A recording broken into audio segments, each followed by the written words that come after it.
नमस्कार, good evening. मेरे YouTube channel के सभी दर्शकों का आज के व्याख्यान में स्वागत है। आज के वीडियो लेक्चर में आप सभी का स्वागत है। साथ ही हमारे तमाम विद्यार्थियों का भी स्वागत है और मैं अपने विद्यार्थियों की कुशल क्षेम की कामना करता हूँ। उम्मीद भी करता हूँ आप सब स्वस्थ भी होंगे। आइए अब हम अपने जो है व्याकरण की बात शुरू करते हैं। प्रिय विद्यार्थियों, जैसा कि मैंने पिछले व्याख्यान यानी अपने व्याख्यान की भाग 2 में यानी कि दूसरी वीडियो में मैंने आपको जो है भाषा के जो परिवार थे उन परिवारों के बारे में बताया। अंततः मैंने आपको आर्य भाषा परिवार के बारे में बताया और आर्य भाषा परिवार के बारे में मैंने बताया कि भारत में जो आर्य प्रजाति आई थी वो प्रजाति जो भाषा लेके आई थी और वो जो भाषा थी वो संस्कृत भाषा थी। इस तरीके से हमने देखा कि संस्कृत भारत की सबसे प्राचीनतम भाषा है। मैंने ये भी बताया था कि भारत में जो है संस्कृत के पहले भी भाषा हो सकती है, यानी कि अगर आर्यन जो थे, जो आर्य लोग थे, उनका जो सभ्यता का नाम है वो वैदिक सभ्यता है और भारत में वैदिक सभ्यता से भी प्राचीन सभ्यता है, जिस सभ्यता को हम सिंधु घाटी की सभ्यता या हड़प्पा की सभ्यता या प्रथम काशी युगीन सभ्यता, तो कई अन्य नामों से भी जानते हैं, तो वो सभ्यता है। लेकिन उस सभ्यता के साथ एक समस्या ये है कि उस सभ्यता के अंतर्गत जो लिपि थी उस लिपि को अभी तक विद्वानों ने पढ़ने में सफलता प्राप्त नहीं की है। इस तरीके से हमारा भारत में प्राचीनतम भाषा संस्कृत भाषा मानी जाती है। और हमने देखा कि संस्कृत भाषा के 2 रूप रहे। पहला रूप रहा वैदिक संस्कृत जो 1500 ईसा पूर्व से 1000 ईसा पूर्व तक चली। फिर आप देखेंगे उसके बाद लौकिक संस्कृत वो 1000 से 500 ईसा पूर्व तक चली।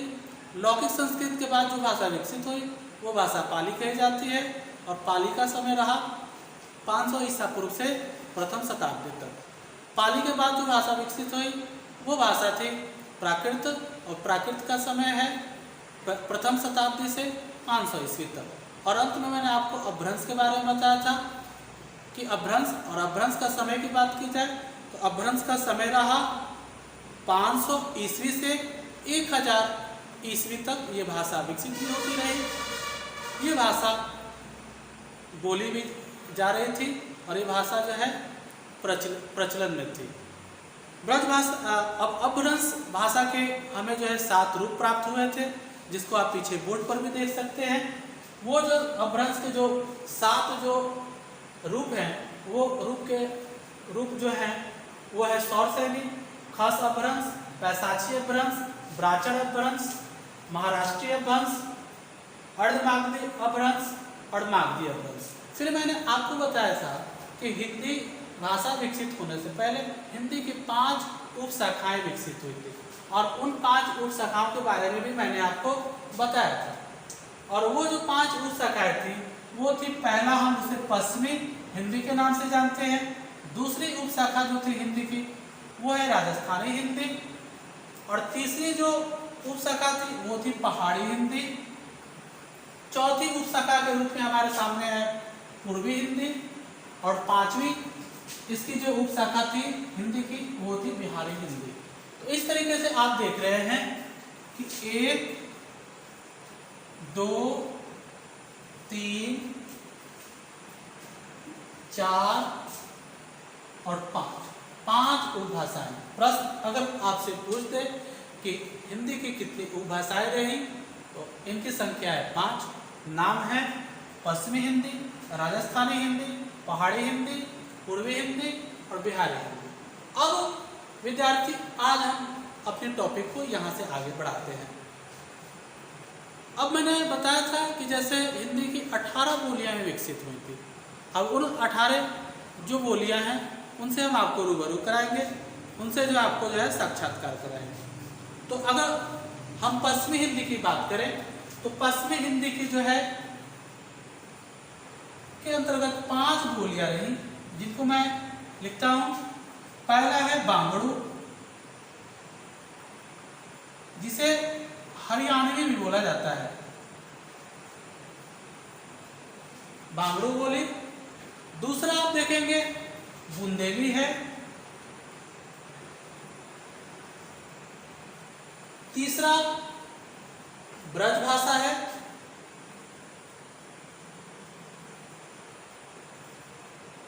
चौथा कन्नौजी है।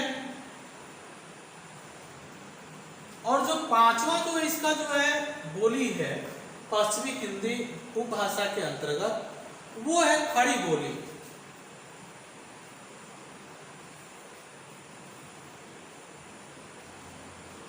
और खड़ी बोली को एक दूसरे नाम से भी जाना जाता है और इसे कौरवी भी बोला जाता है।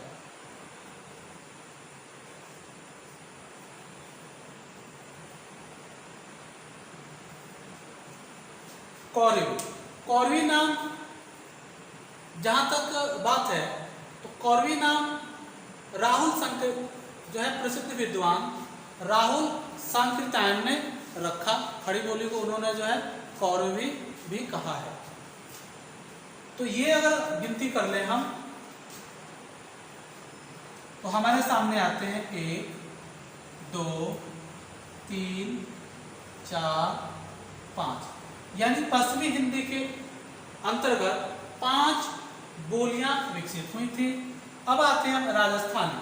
अगर राजस्थानी की बात करें तो इसके अंतर्गत जो बोलियां हैं उनमें आता है आपको मारवाड़ी,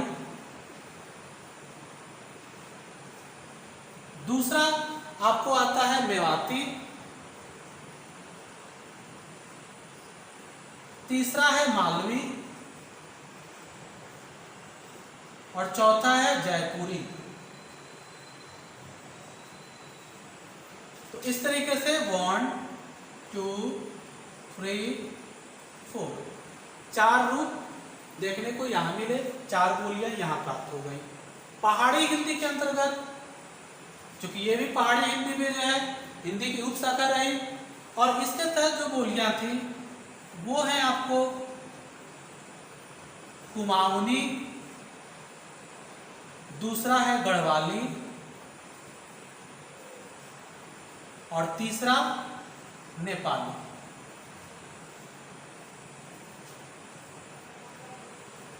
अब हम आते हैं पूर्वी हिंदी के तरफ, क्योंकि इसका चौथा उपशाखा है, हिंदी का चौथा उपशाखा है। और पूर्वी हिंदी की अगर बात करें तो इसमें आ जाता है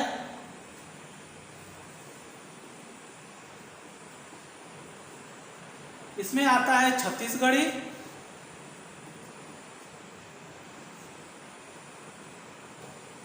दूसरा आता है अवधी और तीसरा है आपको बघेली। बघेलखंड आपने नाम भी सुना होगा, और बघेलखंड की जो बोली है उसे हम बघेली के नाम से जानते हैं। तो बघेली, अवधी और छत्तीसगढ़ी। अब हमारा अंतिम आ जाता है बिहारी हिंदी। तो बिहारी हिंदी के अंतर्गत जो हमें जो है बोलियां प्राप्त होती हैं वो है आपको मैथिली। इसी मैथिली के जो है आपको मैथिल कोकिल कहे जाते हैं विद्यापति जी। विद्यापति जो है मैथिली के सर्वश्रेष्ठ कवि माने जाते हैं। दूसरा है मगही और तीसरा भोजपुरी।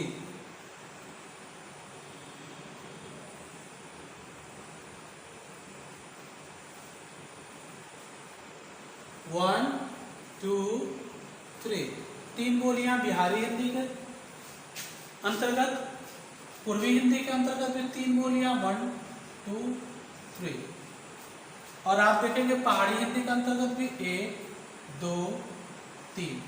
अब हम इसे टोटल काउंट करेंगे। तो टोटल काउंट करें 5 4 9 3 12 3 15 और 3 18। तो इस तरीके से आप देख रहे हैं कि हिंदी के अंतर्गत कुल जो है 18 बोलियां विकसित हुई थी। इनमें से आप बहुत सारे बोलियों से विद्यार्थी परिचित भी होंगे, आप अवधि से परिचित भी होंगे, क्योंकि आपका वर्तमान जो टॉपिक चल रहा है दिगंत का तुलसीदास जी का पद। तो हालांकि वो तो आपको जो है विनय पत्रिका से ली गई है जो ब्रज भाषा में है, लेकिन अगर तुलसीदास की बात की जाए, गोस्वामी तुलसीदास जी की बात की जाए तो गोस्वामी जी ने जो विश्व प्रसिद्ध जो अमर कृति लिखी रामचरितमानस, तो रामचरितमानस की जो भाषा है वो अवधी भाषा है। तो तुलसीदास जी मुख्यतः अवधी भाषा के कवि माने जाते हैं। आप यहाँ ब्रज भाषा से भी परिचित हो गए। ब्रज भाषा जो कि सूरदास जी की जो भाषा है, सूरदास जी की जो साहित्य की भाषा है वो ब्रज भाषा ही है, और सूरदास जी ने है ब्रज भाषा में ही अपने जो है साहित्य की रचना की है। ये चैप्टर आप पढ़ भी चुके हैं, सूरदास के पद आप पढ़ चुके हैं, जहाँ पे आपने जो है वात्सल्य रस का जो है आपने रसास्वादन भी किया था, आपने वात्सल्य रस के पद पढ़े थे। उसके अलावा आप देखेंगे, अब हम आते हैं खड़ी बोली, जिसके जनक भारतेंदु हरिश्चंद्र जी माने जाते हैं। और खड़ी बोली हिंदी से ही, ये खड़ी बोली से ही हिंदी का विकास माना जाता है। सामान्यतः कहा जाता है कि खड़ी बोली से ही हिंदी, अभी जो वर्तमान जो हिंदी हम बोलते हैं वो खड़ी हिंदी बोलते हैं। तो ये आपको जो है बोली के अंतर्गत आपको खड़ी हिंदी बोली और यहीं से विकसित होकर के आपको हिंदी का मूल स्वरूप प्राप्त होता है।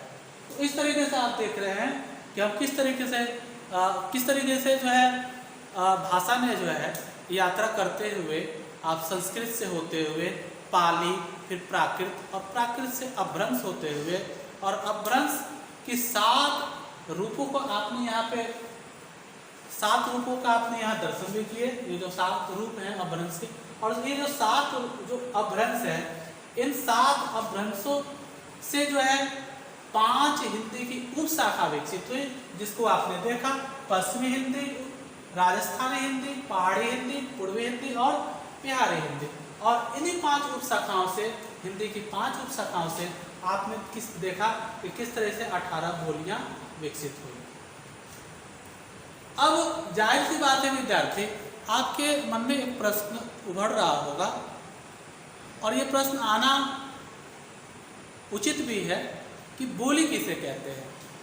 आपने तो भाषा के बारे में जाना कि भाषा वो माध्यम है जिस माध्यम का प्रयोग करके कोई भी व्यक्ति अपने विचार, अपनी भावनाओं, अपनी अनुभवों को दूसरों तक प्रेषित करता है या दूसरों तक पहुंचाता है, और दूसरों के जो विचार होते हैं, दूसरों की जो भावनाएं होती हैं और दूसरों की जो अनुभव होते हैं वो हम अपने तक प्राप्त करते हैं, और यही माध्यम का काम करता है लैंग्वेज, जिसका हिंदी रूपांतरण होता है भाषा।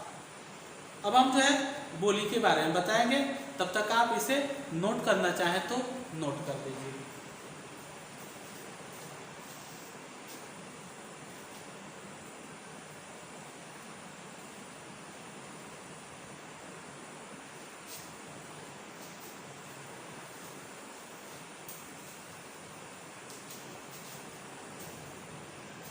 आइए अब हम आपको, अब यहाँ तक तो आपने देख लिया, इन्हीं बोलियों से जो है हिंदी का जो है जो खड़ी बोली हिंदी है, या जो हिंदी का जो आपका वर्तमान स्वरूप है किस तरीके से विकसित हुआ। तो हमने हिंदी तक आने का जो सफ़र था वो हमने पूरा कर लिया।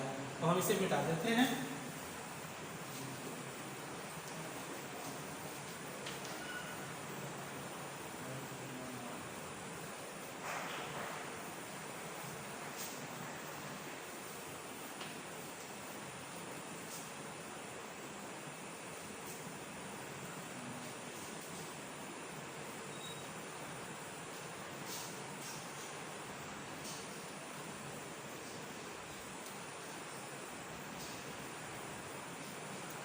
आप तो थोड़ा भी आप चिंतित नहीं होंगे, बहुत समय है, समय रहते हुए आपको अच्छी तैयारी करा दी जाएगी। आप बिहार बोर्ड के एग्जाम्स में अच्छे नंबर लाएंगे, ये मेरा आशा है।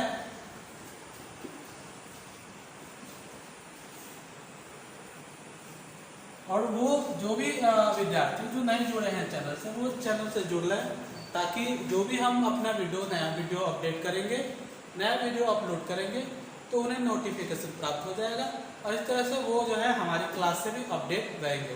तो आप निश्चित तौर पे हमारे जो चैनल है साइंस कोचिंग इंस्टीट्यूट, उसको आप निश्चित रूप से सब्सक्राइब करें।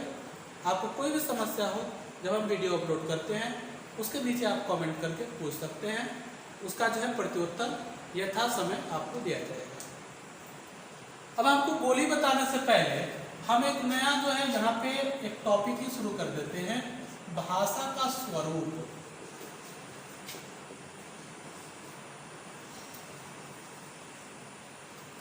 भाषा का स्वरूप, तो अगर बात की जाए तो अब स्वरूप क्या होता है इससे पहले हम आपको बता दें स्वरूप क्या होता है।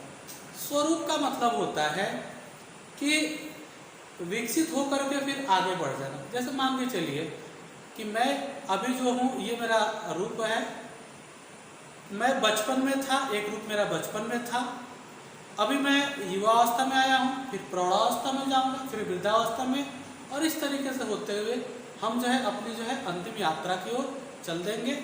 तो ये जो हमारे जो विभिन्न रूप रहे हैं, एक रूप से मैं दूसरे रूप में विकसित होकर के फिर आगे की तरफ बढ़ रहा हूँ। यही बात यहाँ भाषा की तरफ भी है। भाषा का जो सबसे लघुत्तम जो रूप होता है, सबसे जो छोटा रूप होता है, वो बोली कहलाता है। तो अगर हम यहाँ भाषा के स्वरूप पे बात करें तो हमें चार जो है मुख्यतः चार जो है स्वरूप प्राप्त होते हैं। अब वो चार स्वरूप कौन है यहाँ आप देखेंगे। तो पहला जो स्वरूप है वो हमें प्राप्त होती है बोली के रूप में। दूसरा जो स्वरूप हमें प्राप्त होगा उसे हम कहते हैं साहित्यिक भाषा, भाषा का साहित्यिक रूप। तीसरा जो होता है वो होता है राजभाषा, और जो चौथा है वो होता है राष्ट्रभाषा। और ये भाषा का अंतिम रूप होता है और ये भाषा के आरंभिक रूप होता है। कोई भी भाषा चाहता है कि मैं इस जो है स्टेज से, इस चरण से विकसित होते हुए साहित्यिक भाषा में जाऊं, राजभाषा में जाऊं और फिर राष्ट्रभाषा बन के। आप देखेंगे कि किस तरीके से आपने देखा भी कि कई बोलियों का जो है वहाँ पे आपने विकास देखा, और हिंदी स्वयं भी एक बोली का रूप था, और हिंदी एक समय आई कि हिंदी में जो है साहित्यिक भाषा के रूप में ढली। अर्थात हिंदी के जब व्याकरण, यानी जब किसी भाषा को मानक बना दिया जाता है, किसी भाषा में वो जब व्याकरण के नियमों पे कस दिया जाता है, यानी इसको व्याकरणिक भाषा, इसके जो अन्य नाम और भी हो सकते हैं, जिसे हम जैसे व्याकरणिक भाषा बोल सकते हैं, या एक और नाम इसे हम मानक भाषा, मानक भाषा भी बोल सकते हैं। ये सम्मिलित रूप से ये सारे नामों से हम इसे पुकार सकते हैं। यानी बोली से विकसित होकर के आपको साहित्यिक भाषा के रूप में आएगी, और साहित्यिक भाषा से ये राजभाषा पर विकसित होगी, राजभाषा के स्तर पर विकसित होकर पहुंचेगी, और ये राजभाषा से विकसित होकर के राष्ट्रभाषा तक अंतिम जो है पड़ाव पे पहुंचेगी। तो बोली क्या होता है इस पे हम लोग जानते हैं बारी बारी से किसको हम क्या कहते हैं। तो जहाँ तक बोली की बात है प्रिय विद्यार्थी, तो बोली के बारे में कहा जाता है कि जिस भाषा के उद्भव का, यानी कि जन्म का कोई अता पता नहीं हो। ये भाषा कब जो है कब इस भाषा का उद्भव हुआ, यह भाषा कब जन्मी, जब इसका जो है कोई भी जो है अता पता नहीं हो, और वहाँ की जो सामान्य जनता अपनी सहूलियत के लिए अपना इसे जब माध्यम बना लेती है, तब इसे बोली कहते हैं। क्लियर है यहाँ तक?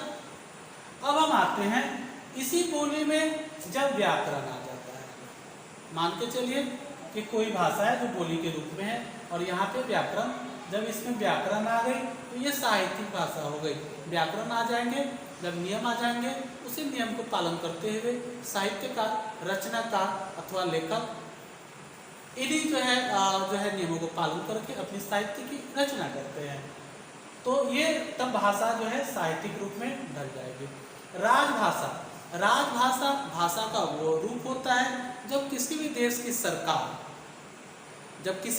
की सरकार अपने शासन, प्रशासन या जो है अपने कामकाज के लिए जिस भाषा का प्रयोग करती है उसे हम भाषा का राजभाषा कहते हैं। जब सरकार के द्वारा अपने शासन प्रशासन के क्रियान्वयन के लिए, और या अपने जो है कामकाज के लिए, या एक राज्य से दूसरे राज्य तक पत्राचार का व्यवहार करने के लिए, यानी पत्राचार का व्यवहार अर्थात यानी बातचीत करने के लिए जब उस भाषा का प्रयोग करने लगे तब उसे हम जो है राजभाषा मानते हैं, और इस स्तर पर जो है हिंदी को हम राजभाषा का दर्जा प्राप्त है, और इसे काम चलाने के लिए हम अंग्रेजी को भी रखे हैं। द्वितीय राजभाषा हमारी जो है अंग्रेजी है।